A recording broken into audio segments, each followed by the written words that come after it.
La presenza di una lingua è un tra i segni più distintivi di una cultura e di un popolo. L'Europa ha una grande ricchezza linguistica. Difatti, il numero di lingue fevelate sono passe 100, un evore di più rispetto al numero di lingue ufficiali dell'Unione Europea, che sono 24. Dai 500 milioni di persone che vivono in Unione Europea, sono circa 60 milioni che adoperano ogni di una lingua che fa parte di una comunità di lingue minoritarie. Il 14% delle popolazioni europee viene a stare un cittadino europeo su 7. Ma c'è una lingua minoritaria?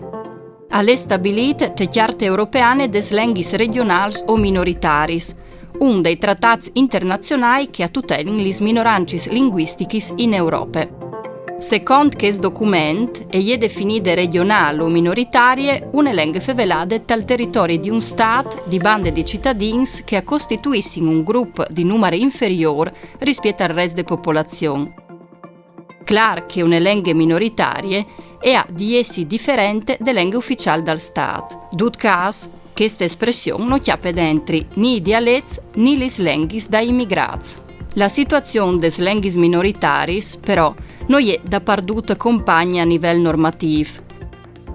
Di fatto, sono lingue minoritarie che hanno ottenuto livelli alti di tutele e che sono pronti per affrontare le sfide delle società contemporanee. Sono invece altre lingue minoritarie che anche oggi non hanno un riconoscimento ufficiale, o che, anche se lo hanno ottenuto, patiscono una forte pressione di bande di lingue dominante del Stato. Per preservare questo patrimonio, il Consiglio d'Europa e l'Unione Europea promuovono la diversità linguistica sia a livello normativo, sia di azioni di queste.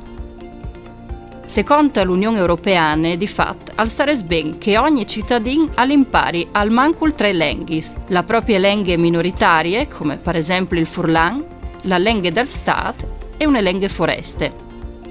L'Italia è un paese che ha tanti di minoranze linguistiche, in da ben 12, albanese, catalan, croato, francese, franco-provenciale, furlan, grecanic, ladin, occitan, sard, sloven, tedesco.